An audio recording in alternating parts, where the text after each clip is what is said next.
bienvenue sur notre chaîne. Aujourd'hui, nous avons préparé quelque chose de très spécial pour vous. Si vous recherchez la paix, la relaxation et une nuit de sommeil paisible, vous êtes au bon endroit.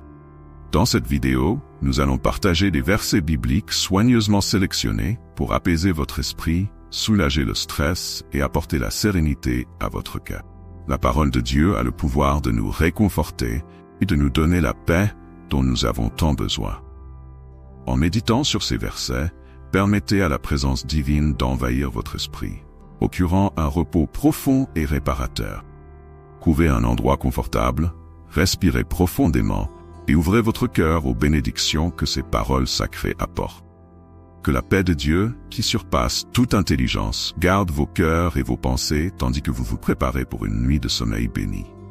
Psaume 91. Celui qui demeure sous l'abri du Très-Haut repose à l'ombre du Tout-Puissant. Je dis à l'Éternel, mon refuge et ma forteresse, mon Dieu en qui je me confie. Car c'est lui qui te délivre du filet de l'oiseleur, de la peste et de ses ravages. Il te couvrira de ses plumes, et tu trouveras refuge sous ses ailes. Sa fidélité est un bouclier et une cuirasse. Il ne craindra ni les terreurs de la nuit, ni la flèche qui vole le jour, ni la peste qui marche dans les ténèbres, ni le fléau qui ravage en plein midi. Que 1000 tombent à ton côté et 10 000 à ta droite, tu ne seras pas atteint. De tes yeux seulement tu regarderas, et tu verras la rétribution des méchants. Car tu es mon refuge, ô Éternel. Tu as fait du Très-Haut ta demeure. Aucun malheur ne t'arrivera, aucun fléau n'approchera de ta tente. Car il ordonnera à ses anges de te garder dans toutes tes voies. Ils te porteront sur les mains, de peur que ton pied ne heurte contre une pierre. Tu marcheras sur le lion et l'aspic, tu fouleras aux pieds le lionceau et le dragon. Puisqu'il s'attache à moi, je le délivrerai, je le protégerai, car il connaît mon nom. Il m'invoquera, et je lui répondrai. Je serai avec lui dans la détresse, je le délivrerai et je le glorifierai. Je le rassasierai de longs jours, et je lui ferai voir mon salut. L'Éternel est ma lumière et mon salut. De qui aurais-je crainte? L'Éternel est le soutien de ma vie. Qui aurais-je peur? Quand des méchants s'avancent contre moi pour dévorer ma chair, ce sont mes persécuteurs et mes ennemis qui trébuchent et tombent. Si une armée se campait contre moi, mon cœur n'aurait aucune crainte. Si une guerre s'élevait contre moi, je serais malgré cela plein de confiance. J'ai demandé une chose à l'Éternel, la désire ardemment, c'est d'habiter toute ma vie dans la maison de l'Éternel, contempler la beauté de l'Éternel et pour admirer son temple. Car il me protégera sous son abri au jour du malheur. Il me cachera sous l'abri de sa tente, il m'élève sur un rocher. Et déjà ma tête s'élève sur mes ennemis qui m'environnent. J'offrirai des sacrifices dans sa tente, au son des instruments de musique. Je chanterai, je célébrerai l'Éternel. Écoute, Éternel, je t'appelle. Aie pitié de moi et exauce-moi. Mon cœur dit de toi, cherche sa face. Je cherche ta face, ô Éternel. Ne me cache pas ta face, ne repousse pas avec colère ton serviteur. Tu es mon secours, ne me laisse pas, ne m'abandonne pas, Dieu de mon salut. Car mon père et ma mère m'abandonnent, mais l'Éternel me recueille. Enseigne-moi tes voies, ô Éternel. Conduis-moi dans un sentier uni, cause de mes ennemis. Ne me livre pas au bon plaisir de mes adversaires, car des faux témoins se sont levés contre moi, et des gens qui ne respirent que la violence. Ah, si je n'avais la certitude de voir la bonté de l'Éternel sur la terre des vivants. Espère en l'Éternel. Fortifie-toi et que ton cœur s'affermisse. Espère en l'Éternel. Mon âme, bénis l'Éternel. Tout ce qui est en moi, bénisse son saint nom. Mon âme, bénis l'Éternel, et n'oublie aucun de ses bienfaits. C'est lui qui pardonne toutes tes iniquités, qui guérit toutes tes maladies. C'est lui qui délivre ta vie du tombeau, qui te couronne de bonté et de compassion. C'est lui qui rassasie de bien ta vieillesse, et qui te fait rajeunir comme l'aigle. L'Éternel rend justice, il fait droit à tous les opprimés. Il a fait connaître ses voies à Moïse, ses hauts faits aux enfants d'Israël. L'Éternel est miséricordieux et compatissant, lent à la colère et riche en bonté. Il ne conteste pas sans cesse, il ne garde pas sa colère à perpétuité, il ne nous traite pas selon nos péchés, il ne nous punit pas selon nos iniquités. Mais autant les cieux sont élevés au-dessus de la terre, autant sa bonté est grande pour ceux qui le craignent, Autant l'Orient est éloigné de l'Occident, autant il éloigne de nous nos transgressions. Comme un père a compassion de ses enfants, l'Éternel a compassion de ceux qui le craignent. Il connaît notre nature fragile, il se souvient que nous sommes poussière. L'homme, ses jours sont comme l'herbe, il fleurit comme la fleur des champs. Lorsqu'un vent passe sur elle, elle n'est plus, et le lieu qu'elle occupait ne la reconnaît plus. Mais la bonté de l'Éternel dure d'éternité en éternité pour ceux qui le craignent, et sa justice pour les enfants de leurs enfants, pour ceux qui gardent son alliance et se souviennent de ses commandements afin de les mettre en pratique. L'Éternel a établi son trône dans les cieux, et son règne domine sur l'univers. Bénissez l'Éternel, vous ses anges, qui êtes puissants en force et qui exécutez ses ordres, en obéissant à la voix de sa parole. Bénissez l'Éternel, vous toutes ses armées, qui êtes ses serviteurs, qui faites sa volonté. Bénissez l'Éternel, vous toutes ses œuvres, dans tous les lieux de sa domination. Mon âme, bénis l'Éternel. Deutéronome 28:14. Si tu obéis à la voix de l'Éternel, ton Dieu, en observant et en mettant en pratique tous ces commandements que je te prescris aujourd'hui, l'Éternel, ton Dieu, te placera au-dessus de toutes les nations de la terre. Voici toutes les bénédictions qui se répandront sur toi et qui seront ton partage, lorsque tu obéiras à la voix de l'Éternel, ton Dieu. Tu seras béni dans la ville et tu seras béni dans les champs. Le fruit de tes entrailles, le fruit de ton sol, le fruit de tes troupeaux, les portées de ton gros et de ton menu bétail, tout cela sera béni. Ta corbeille et ta pâte seront bénies. Tu seras béni à ton arrivée et tu seras béni à ton départ. L'Éternel te donnera la victoire sur tes ennemis qui s'élèveront contre toi. Ils sortiront contre toi par un seul chemin, et ils fuiront devant toi par 7 chemins. L'Éternel ordonnera à la bénédiction d'être avec toi dans tes greniers et dans tout ce que tu entreprendras. Il te bénira dans le pays que l'Éternel, ton Dieu, te donne. L'Éternel fera de toi un peuple saint pour lui, comme il te l'a juré, lorsque tu observeras les commandements de l'Éternel, ton Dieu, et que tu marcheras dans ses voies. Tous les peuples de la terre verront que tu es appelé du nom de l'Éternel, et ils te craindront. L'Éternel te comblera de bien, en multipliant le fruit de tes entrailles, le fruit de tes troupeaux et le fruit de ton sol, dans le pays que l'Éternel a juré à tes pères de te donner. L'Éternel t'ouvrira son bon trésor, le ciel, pour envoyer en son temps la pluie sur ton pays, pour bénir tout le travail de tes mains. Prêtera à beaucoup de nations, et tu emprunteras point. L'Éternel te donnera une position supérieure et non une position inférieure. Tu seras toujours en haut, et tu ne seras jamais en bas, lorsque tu obéiras aux commandements de l'Éternel ton Dieu. Je te prescris aujourd'hui, lorsque tu les observeras et les mettras en pratique, lorsque tu ne te détournais ni à droite ni à gauche de tous les commandements que je vous donne aujourd'hui, pour aller après d'autres dieux et pour les servir. Galates 6, 1-10. Père, si un homme vient à être surpris en quelque faute, vous qui êtes spirituels, redressez-le avec un esprit de douceur. Prends garde à toi-même, de peur que tu ne sois aussi tenté. Portez les fardeaux les uns des autres, et vous accomplirez ainsi la loi de Christ. Car si quelqu'un pense être quelque chose, lorsqu'il n'est rien, il s'abuse lui-même. Que chacun examine ses propres œuvres, et alors il aura sujet de se glorifier pour lui-même, et non par rapport à autrui.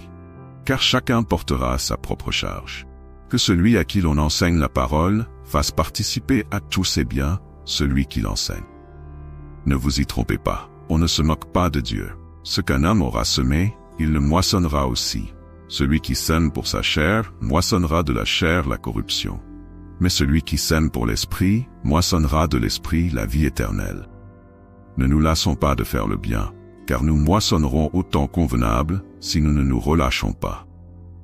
Ainsi donc, pendant que nous en avons l'occasion, pratiquons le bien envers tous, surtout envers les frères en la foi. Galates 6, 11-18. Voyez avec quelle grande lettre je vous écris de ma propre main. Tous ceux qui veulent se rendre agréables selon la chair, vous contraignent à vous faire circoncire, uniquement afin de n'être pas persécutés pour la croix de Christ. Car eux-mêmes, qui pratiquent la circoncision, ne gardent point la loi. Mais ils veulent que vous soyez circoncis, afin de se glorifier dans votre chair.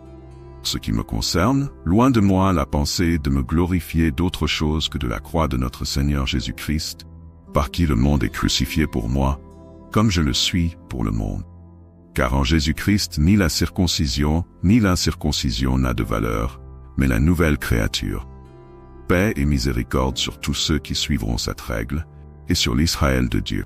Pour moi, personne ne me cause d'ennui, car je porte sur mon corps les marques de Jésus. Que la grâce de notre Seigneur Jésus-Christ soit avec votre esprit. Amen. Psaume 20.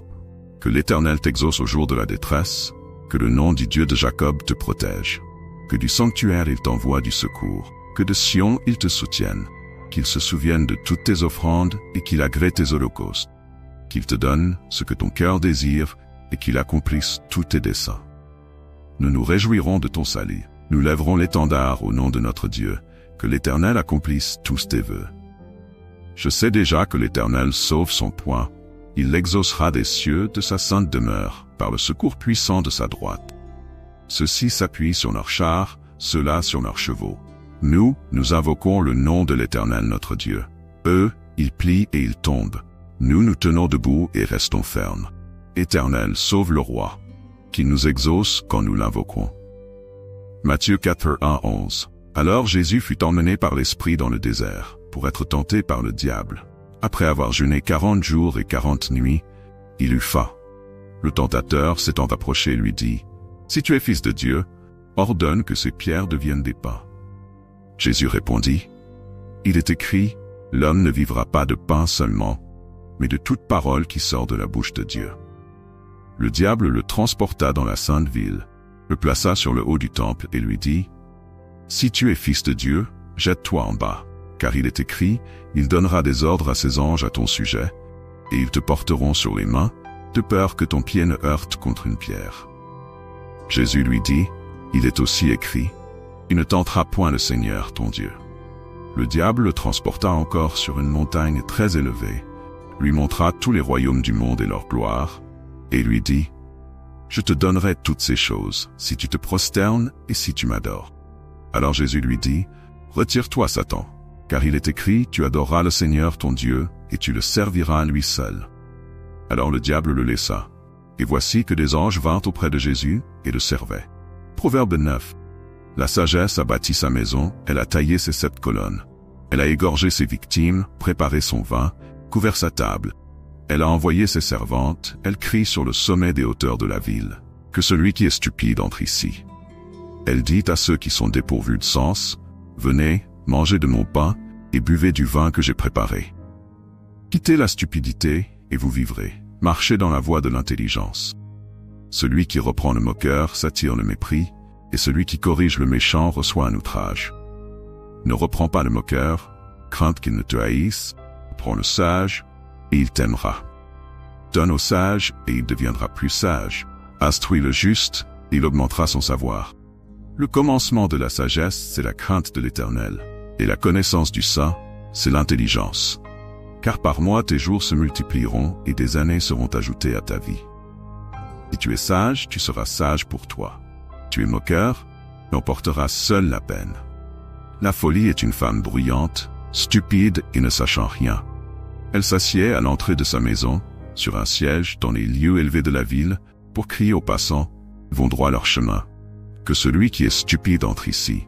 Elle dit à ceux qui sont dépourvus de sens, les eaux dérobées sont douces, et le pain du mystère est agréable. Et il ne sait pas que là sont les morts, que ses invités sont dans les profondeurs du séjour des morts. Psaume 64. Écoute ma voix, ô Dieu, quand psaume 112, louez l'Éternel. Heureux l'homme qui craint l'Éternel, qui trouve un grand plaisir à ses commandements. Sa postérité sera puissante sur la terre, la génération des hommes droits sera bénie. Il a dans sa maison bien-être et richesse, et sa justice subsiste à jamais. La lumière se lève dans les ténèbres pour les hommes droits, pour celui qui est miséricordieux, compatissant et juste. Heureux l'homme qui exerce la miséricorde, qui prête. Il soutient sa cause avec justice. Il ne chancelle pas dans le malheur, il se souvient toujours du Seigneur. Son cœur est affermi. Il n'a point de crainte, jusqu'à ce qu'il mette son plaisir à regarder ses adversaires. Il donne libéralement aux indigents, sa justice subsiste à jamais. Sa tête s'élève avec gloire, le méchant le voit et s'irrite, il grince les dents et se consume, le désir des méchants périra. Matthieu 10, 34-42. Ne pensez pas que je sois venu apporter la paix sur la terre. Je ne suis pas venu apporter la paix, mais une épée. Car je suis venu mettre la division entre un homme et son père, entre une fille et sa mère, entre une belle-fille et sa belle-mère. Et l'homme aura pour ennemi les gens de sa maison. Celui qui aime son père ou sa mère plus que moi n'est pas digne de moi, et celui qui aime son fils ou sa fille plus que moi n'est pas digne de moi. Celui qui ne prend pas sa croix et ne me suit pas n'est pas digne de moi. Celui qui conservera sa vie la perdra, et celui qui perdra sa vie à cause de moi la retrouvera. Celui qui vous reçoit me reçoit, et celui qui me reçoit reçoit celui qui m'a envoyé. Celui qui reçoit un prophète en qualité de prophète recevra une récompense de prophète, et celui qui reçoit un juste en qualité de juste recevra une récompense de juste. Et quiconque donnera seulement un verre d'eau froide à l'un de ses petits parce qu'il est mon disciple, je vous le dis en vérité, il ne perdra point sa récompense. Luc 2, 1-21.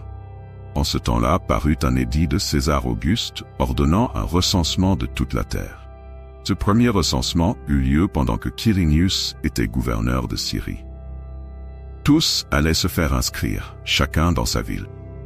Joseph aussi monta de la Galilée, de la ville de Nazareth, pour se rendre en Judée, dans la ville de David, appelée Bethléem, parce qu'il était de la maison et de la famille de David, afin de se faire inscrire avec Marie sa fiancée, qui était enceinte.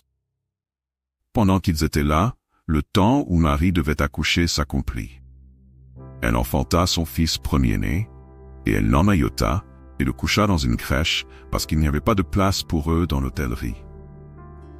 Il y avait, dans cette même contrée, des bergers qui passaient dans les champs les veilles de la nuit pour garder leurs troupeaux. Et voici, un ange du Seigneur leur apparut, et la gloire du Seigneur resplendit autour d'eux. Ils furent saisis d'une grande frayeur.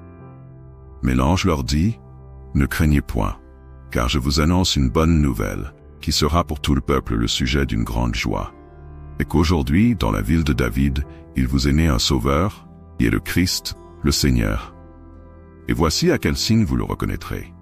Vous trouverez un enfant emmailloté et couché dans une crèche. » Et soudain il rejoignit à l'ange une multitude de l'armée céleste, louant Dieu et disant, « Gloire à Dieu dans les lieux très hauts, et paix sur la terre parmi les hommes qui l'agréent. » Lorsque les anges les eurent quittés pour retourner au ciel, les bergers se dirent les uns aux autres, « Allons jusqu'à Bethléem, et voyons ce qui est arrivé, ce que le Seigneur nous a fait connaître. » Ils y allèrent en hâte, et ils trouvèrent Marie et Joseph, et l'enfant couché dans la crèche.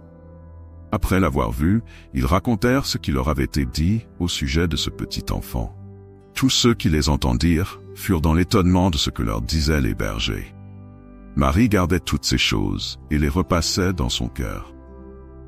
Et les bergers s'en retournèrent, glorifiant et louant Dieu pour tout ce qu'ils avaient entendu et vu, et qui était conforme à ce qui leur avait été annoncé.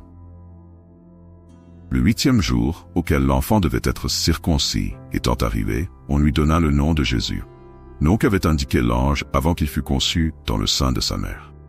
2 Thessaloniciens 3. Au reste, frères, priez pour nous, afin que la parole du Seigneur fasse son chemin et qu'elle soit glorifiée comme elle l'est chez vous, et afin que nous soyons délivrés des hommes méchants et pervers. Car tous n'ont pas la foi. Le Seigneur est fidèle, il vous affermira et vous préservera du mal. Nous avons en lui cette confiance en vous, que vous faites et que vous ferez ce que nous vous recommandons. Que le Seigneur dirige vos cœurs vers l'amour de Dieu et vers la patience de Christ. Nous vous recommandons aussi, frères, au nom de notre Seigneur Jésus-Christ, de vous éloigner de tout frère qui vit dans le désordre, je me plains. Garde mon âme de la terreur de l'ennemi. Dérobe-moi au complot des méchants, au tumulte des travailleurs d'iniquité, qui aiguisent leur langue comme un glaive, qui ajustent leurs flèches, la parole amère, pour tirer en secret sur l'homme intègre. Ils tirent sur lui soudainement, et ils ne craignent point. Ils se fortifient dans leurs mauvaises entreprises. Ils parlent de tendre des pièges, ils disent, qui les verra? Ils méditent des crimes, ils se cachent pour les commettre. Ils disent, qui nous verra, qui nous connaîtra. Dieu les surprendra par des traits. Ils seront percés par ses flèches. Leur propre langue causera leur chute, et tous ceux qui les verront secoueront la tête. Alors tous les hommes craindront, ils diront, certainement Dieu est juste, et ils comprendront ses œuvres. Le juste se réjouit en l'Éternel et cherche en lui son refuge. Et tous ceux dont le cœur est droit se glorifient. Ésaïe 53. Qui a cru à ce que nous avons annoncé? Qui a reconnu le bras de l'Éternel? Il s'est élevé devant lui comme une faible plante, comme un rejeton qui sort d'une terre desséchée. Il n'avait ni beauté ni éclat pour attirer nos regards, et son aspect n'avait rien pour nous plaire. Méprisé et abandonné des hommes, homme de douleur et habitué à la souffrance, semblable à celui dont on détourne le visage, nous l'avons dédaigné, nous n'avons fait de lui aucun cas. Cependant, ce sont nos souffrances qu'il a portées, c'est de nos douleurs qu'il s'est chargé, et nous l'avons considéré comme puni, frappé de Dieu et humilié. Mais il était blessé pour nos péchés, brisé pour nos iniquités. Le châtiment qui nous donne la paix est tombé sur lui, et c'est par ses meurtrissures que nous sommes guéris. Nous étions tous errants comme des brebis, chacun suivait sa propre voie, et l'Éternel a fait retomber sur lui l'iniquité de nous tous. Il a été maltraité et opprimé, et il n'a point ouvert la bouche, semblable à un agneau qu'on mène à la boucherie, à une brebis muette devant ceux qui l'attendent. Il n'a point ouvert la bouche. Il a été enlevé par l'angoisse et le jugement.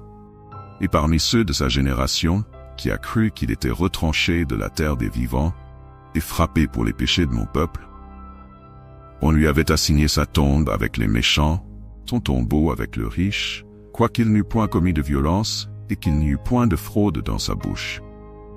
Il a plu à l'Éternel de le briser par la souffrance. Après avoir livré sa vie en sacrifice pour le péché, il verra une postérité et prolongera ses jours, et l'œuvre de l'Éternel prospérera entre ses mains. À cause de ses souffrances, il verra la lumière et sera satisfait. Par sa connaissance, mon serviteur juste justifiera beaucoup d'hommes, et il se chargera de leurs iniquités. C'est pourquoi je lui donnerai sa part avec les grands. Il partagera le butin avec les puissants, parce qu'il s'est livré lui-même à la mort, et qu'il a été mis au nombre des malfaiteurs, parce qu'il a porté les péchés de beaucoup d'hommes, et qu'il a intercédé pour les coupables. Psaume 1. Heureux l'homme qui ne marche pas selon le conseil des méchants, qui ne s'arrête pas sur la voie des pécheurs, et qui ne s'assied pas en compagnie des moqueurs, mais qui trouve son plaisir dans la loi de l'Éternel, et qui la médite jour et nuit. Il est comme un arbre planté près d'un courant d'eau, qui donne son fruit en sa saison, et dont le feuillage ne se flétrit point. Tout ce qu'il fait lui réussit. Il n'en est pas ainsi des méchants. Ils sont comme de la paille que le vent dissipe. C'est pourquoi les méchants ne résistent pas au jour du jugement, ni les pécheurs dans l'assemblée des justes. Car l'Éternel connaît la voie des justes, et la voie des méchants mène à la ruine. Jacques 1. Jacques, serviteur de Dieu et du Seigneur Jésus-Christ, aux 12 tribus qui sont dans la dispersion, salut. Mes frères, regardez comme un sujet de joie complète les diverses épreuves auxquelles vous pouvez être exposés, sachant que l'épreuve de votre foi produit la patience. Mais il faut que la patience accomplisse parfaitement son œuvre, afin que vous soyez parfaits et accomplis, sans faillir en rien. Si quelqu'un d'entre vous manque de sagesse, qu'il la demande à Dieu, qui donne à tous simplement et sans reproche, et elle lui sera donnée. Mais qu'il la demande avec foi, sans doute, car celui qui doute est semblable au flot de la mer, agité par le vent et poussé de côté et d'autre. Un tel homme ne s'imagine pas qu'il recevra quelque chose du Seigneur. C'est un homme irrésolu, inconstant dans toutes ses voies. Que le frère de condition humble se glorifie de son élévation. Que le riche, au contraire, se glorifie de son humiliation, car il passera comme la fleur de l'herbe. Le soleil s'est levé avec sa chaleur ardente, il a desséché l'herbe, la fleur est tombée, et la beauté de son aspect a disparu. Ainsi le riche se flétrira dans ses entreprises. Heureux l'homme qui supporte patiemment la tentation, car, après avoir été éprouvé, il recevra la couronne de vie que le Seigneur a promise à ceux qui l'aiment. Que personne, lorsqu'il est tenté, ne dise « C'est par Dieu que je suis tenté ». car Dieu ne peut être tenté par le mal, et il ne tente lui-même personne. Mais chacun est tenté quand il est attiré et amorcé par sa propre convoitise. Puis la convoitise, lorsqu'elle a conçu, enfante le péché.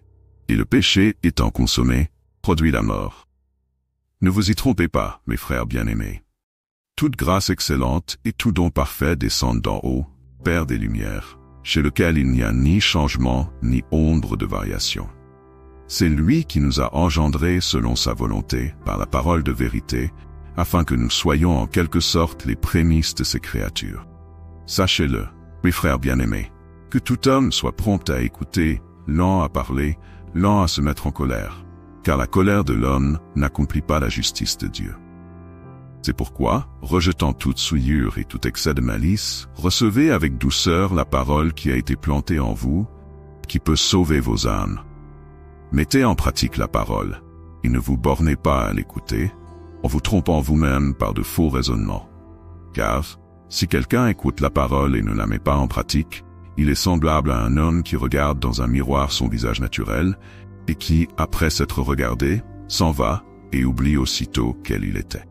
Mais celui qui aura plongé ses regards dans la loi parfaite, la loi de la liberté, qui aura persévéré, n'étant pas un auditeur oublieux, mais se mettant à l'œuvre, celui-là sera heureux dans son activité.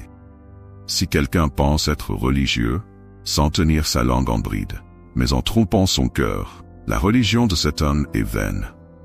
La religion pure et sans tache devant Dieu notre Père consiste à visiter les orphelins et les veuves dans leurs afflictions et à se préserver des souillures du monde. Et non selon les instructions que vous avez reçues de nous. Vous savez vous-même comment il faut nous imiter, car nous n'avons pas vécu parmi vous dans le désordre, nous n'avons mangé gratuitement le pain de personne, mais dans le travail et dans la peine, nous avons été jour et nuit à l'ouvrage pour n'être à charge à aucun de vous. Ce n'est pas que nous n'en ayons le droit, mais nous avons voulu vous donner en nous-mêmes un modèle à imiter. Car lorsque nous étions chez vous, nous vous disions expressément, « Si quelqu'un ne veut pas travailler, qu'il ne mange pas non plus. » Nous apprenons cependant qu'il y en a parmi vous quelques-uns qui vivent dans le désordre, n'ont point de travail et qui s'occupent de futilités. Nous invitons ces gens-là et nous les exhortons par le Seigneur Jésus-Christ à manger leur pain dans le silence, en travaillant paisiblement. Pour vous, frères, ne vous lassez point de faire le bien. Et si quelqu'un n'obéit point à ce que nous disons dans cette lettre, notez-le, et n'ayez point de relations avec lui, afin qu'il en ait honte. Ne le regardez pas comme un ennemi, mais avertissez-le comme un frère. Que le Seigneur de la paix vous donne la paix en tout temps. De toute manière, le Seigneur soit avec vous tous. Je vous salue de ma propre main, moi Paul, ce qui est un signe dans toutes mes lettres, c'est ainsi que j'écris. Que la grâce de notre Seigneur Jésus-Christ soit avec vous tous. Ecclésiaste 1. Parole de l'Ecclésiaste, fils de David, roi de Jérusalem. Vanité des vanités, dit l'Ecclésiaste. Vanité des vanités, tout est vanité. Quel avantage tire l'homme de toute la peine qu'il se donne sous le soleil? Une génération s'en va, une autre vient, la terre subsiste toujours. Le soleil se lève, le soleil se couche, il soupire après le lieu d'où il se lève de nouveau. Le vent se dirige vers le midi, puis il tourne vers le nord. Il tourne encore et reprend les mêmes circuits. Tous les fleuves vont à la mer, et la mer n'est point remplie. Au lieu d'où ils sortent, les fleuves retournent pour sortir encore. Tout est en travail au point qu'on ne peut en parler. L'œil ne se lasse pas de voir, et l'oreille ne se rassasie pas d'entendre. Ce qui a été, c'est ce qui sera, et ce qui s'est fait, c'est ce qui se fera. Il n'y a rien de nouveau sous le soleil. Dit-on d'une chose, vois, c'est une nouveauté. Elle a déjà existé dans les siècles qui nous ont précédés. On ne se souvient pas de ce qui est ancien, et ce qui arrivera dans la suite ne laissera pas de souvenir chez ceux qui vivront plus tard. Moi, l'Ecclésiaste, j'ai été roi sur Israël à Jérusalem. J'ai appliqué mon cœur à rechercher et à explorer par la sagesse tout ce qui se fait sous les cieux. C'est une occupation pénible que Dieu a donnée au Fils de l'homme pour qu'il s'y exerce. J'ai vu tout ce qui se fait sous le soleil, et voici, tout est vanité et poursuite du vent. Ce qui est courbé ne peut se redresser, et ce qui manque ne peut être compté. J'ai dit en mon cœur, voici, j'ai grandi, j'ai acquis plus de sagesse que tous ceux qui ont dominé avant moi sur Jérusalem. Mon cœur a vu beaucoup de sagesse et de science. J'ai appliqué mon cœur à connaître la sagesse et à connaître la folie et la sottise. J'ai reconnu que cela aussi, c'est la poursuite du vent. Car avec beaucoup de sagesse, on a beaucoup de chagrin, et celui qui augmente sa science augmente sa douleur. 1 Pierre 2. Rejetant donc toute malice et toute ruse, la dissimulation, l'envie, toute calomnie, désirez, comme des enfants nouveau-nés, le lait spirituel et pur, afin que par lui vous croissiez pour le salut, si vous avez goûté que le Seigneur est bon. Approchez-vous de lui, pierre vivante, rejetée par les hommes, mais choisie et précieuse devant Dieu. Et vous-même, comme des pierres vivantes, édifiez-vous pour former une maison spirituelle, un saint sacerdoce, afin d'offrir des sacrifices spirituels, agréables à Dieu par Jésus-Christ. Car il est dit dans l'Écriture, « Voici, je mets en Sion une pierre angulaire, choisie, précieuse, et celui qui croit en elle ne sera point confus. » L'honneur est donc pour vous qui croyez. Mais, pour les incrédules, la pierre qu'ont rejetée ceux qui bâtissaient est devenue la principale de l'angle, et une pierre d'achoppement et un rocher de scandale, auxquels ils se heurtent, parce qu'ils se révoltent contre la parole, ainsi qu'il était leur destinée. Vous, au contraire, vous êtes une race élue, un sacerdoce royal, une nation sainte, un peuple acquis, afin que vous annonciez les vertus de celui qui vous a appelé des ténèbres à son admirable lumière. Vous qui autrefois n'étiez point un peuple, mais qui êtes maintenant le peuple de Dieu, vous qui n'aviez point obtenu miséricorde, mais qui maintenant avez obtenu miséricorde. Bien-aimés, je vous exhorte, comme étrangers et voyageurs sur la terre, à vous abstenir des convoitises charnelles qui font la guerre à l'âme. Ayez au milieu des païens une conduite irréprochable, afin que là même où ils vous calomnient comme si vous étiez des malfaiteurs, ils remarquent vos bonnes œuvres, et glorifient Dieu au jour où il les visitera. Soyez soumis, à cause du Seigneur, à toute autorité établie parmi les hommes, soit au roi comme souverain, soit au gouverneur comme envoyé par lui pour punir les malfaiteurs, pour approuver les gens de bien. Car c'est la volonté de Dieu qu'en pratiquant le bien, vous réduisez au silence les hommes ignorants et insensés, comme étant libres, sans faire de la liberté un voile qui couvre la méchanceté, mais agissant comme des serviteurs de Dieu. Honorez tout le monde, aimez les frères, craignez Dieu, honorez le roi. Serviteurs, soyez soumis en toute crainte à vos maîtres, non seulement à ceux qui sont bons et doux, mais aussi à ceux qui sont difficiles. Car c'est une grâce que de supporter des afflictions par motif de conscience envers Dieu quand on souffre injustement. En effet, quelle gloire y a-t-il à supporter de mauvais traitements pour avoir commis des fautes? Mais si vous supportez la souffrance lorsque vous faites ce qui est bien, c'est une grâce devant Dieu. Et c'est à cela que vous avez été appelés, parce que Christ aussi a souffert pour vous, vous laissant un modèle, afin que vous suiviez ses traces, lui qui n'a point commis de péché, et dans la bouche duquel il ne s'est point trouvé de fraude. Lui qui, injurié, ne rendait point d'injures, maltraité, ne faisait point de menaces, mais s'en remettait à celui qui juge justement. Lui qui a porté lui-même nos péchés en son corps sur le bois, afin que morts au péché nous vivions pour la justice. Lui par les meurtrissures duquel vous avez été guéris. Car vous étiez comme des brebis errantes. Mais maintenant vous êtes retournés vers le pasteur et le gardien de vos âmes. Genèse 1. Au commencement, Dieu créa les cieux et la terre. La terre était informe et vide. Il y avait des ténèbres à la surface de l'abîme, et l'Esprit de Dieu se mouvait au-dessus des eaux. Dieu dit que la lumière soit, et la lumière fut. Dieu vit que la lumière était bonne, et Dieu sépara la lumière d'avec les ténèbres. Dieu appela la lumière jour, et il appela les ténèbres nuit. Ainsi il y eut un soir, et il y eut un matin, ce fut le premier jour. Dieu dit qu'il y ait une étendue entre les eaux, et qu'elle sépare les eaux des eaux. Et Dieu fit l'étendue, et il sépara les eaux qui sont au-dessous de l'étendue, d'avec les eaux qui sont au-dessus de l'étendue. Et cela fut ainsi.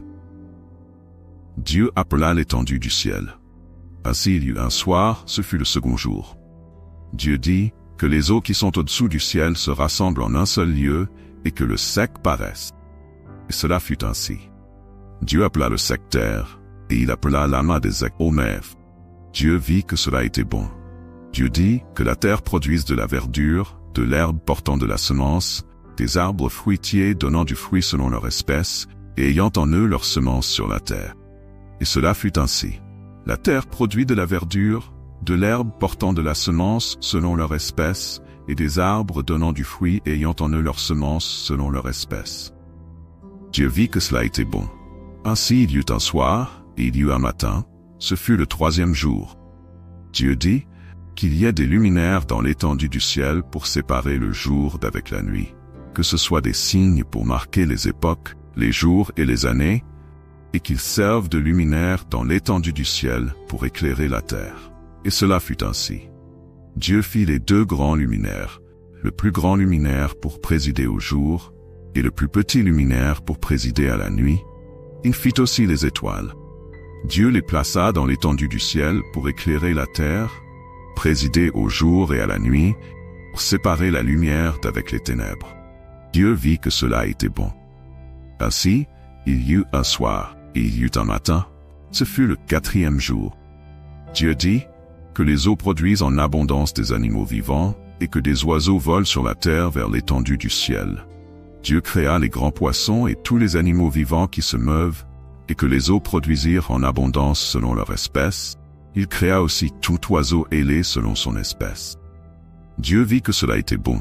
Dieu les bénit en disant, « Soyez féconds, multipliez et remplissez les eaux des mers, et que les oiseaux multiplient sur la terre. » Ainsi, il y eut un soir, et il y eut un matin. Ce fut le 5e jour. Dieu dit que la terre produise des animaux vivants selon leur espèce, du bétail, des reptiles et des animaux terrestres, selon leur espèce. Et cela fut ainsi. Dieu fit les animaux de la terre selon leur espèce, le bétail selon son espèce, et tous les reptiles de la terre selon leur espèce. Dieu vit que cela était bon. Puis Dieu dit, faisons l'homme à notre image selon notre ressemblance, et qu'il domine sur les poissons de la mer, sur les oiseaux du ciel, sur le bétail, sur toute la terre, et sur tous les reptiles qui rampent sur la terre. Dieu créa l'homme à son image, il le créa à l'image de Dieu, il créa l'homme et la femme. Dieu les bénit, et Dieu leur dit, soyez féconds, multipliez, remplissez la terre et l'assujettissez, et dominez sur les poissons de la mer, sur les oiseaux du ciel et sur tout animal qui se meut sur la terre. Dieu dit, voici, je vous donne toute herbe portant de la semence et qui est à la surface de toute la terre, et tout arbre ayant en lui du fruit d'arbre et portant de la semence, ce sera votre nourriture. Et à tout animal de la terre, à tout oiseau du ciel, et à tout ce qui se meut sur la terre, ayant en soi un souffle de vie, je donne toute herbe verte pour nourriture. Et cela fut ainsi. Dieu vit tout ce qu'il avait fait, et voici, cela était très beau. Ainsi, il y eut un soir et il y eut un matin, ce fut le 6e jour. Chapitre 5. L'Éternel répondit à Job du milieu de la tempête et dit, « Qui est celui qui obscurcit mes desseins par des discours sans intelligence? Saint terrain comme un vaillant homme, je m'interrogerai et tu m'instruis. Où étais-tu quand je fondais la terre? Dis-le, si tu as de l'intelligence. Qui en a fixé les dimensions, sais-tu? Ou qui a étendu sur elles le cordeau? Sur quoi ces bases sont-elles appuyées? Ou qui en a posé la pierre angulaire, alors que les étoiles du matin éclataient en chants d'allégresse, que tous les fils de Dieu poussaient des cris de joie?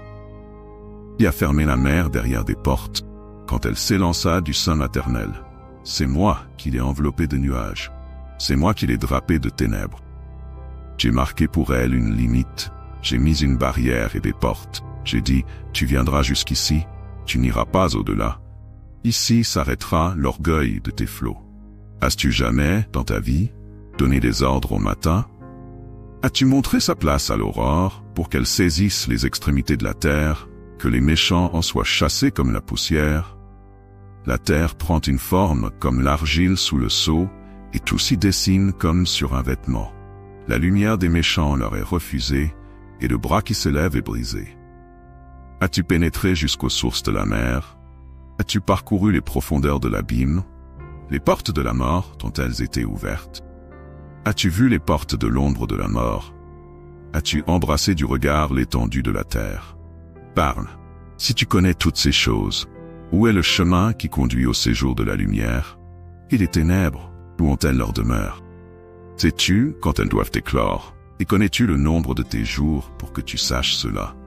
Entres-tu dans les amas de neige? Vois-tu les dépôts de grêle que je tiens en réserve pour les temps de détresse, pour les jours de guerre et de bataille? Quel est le chemin par où la lumière se répand et d'où vient l'Orient qui la disperse sur la terre? Qui a ouvert un passage au torrent d'eau et une route à l'éclair et au tonnerre? Ils fondent sur des pays inhabités, sur des lieux déserts où il n'y a point d'homme, qu'ils abreuvent des endroits ruineux et désolés, et que l'herbe en germe pousse. La pluie a-t-elle un père, qui fait naître les gouttes de rosée? De quelle matrice la glace sort-elle, et le givre du ciel qui l'enfante? Les eaux se cachent comme une pierre et la surface de l'abîme se prend. Noues-tu les liens des Pléiades ou détaches-tu les cordages d'Orion? Fais-tu paraître en leur temps les constellations? Diriges-tu la grande ours avec ses fils?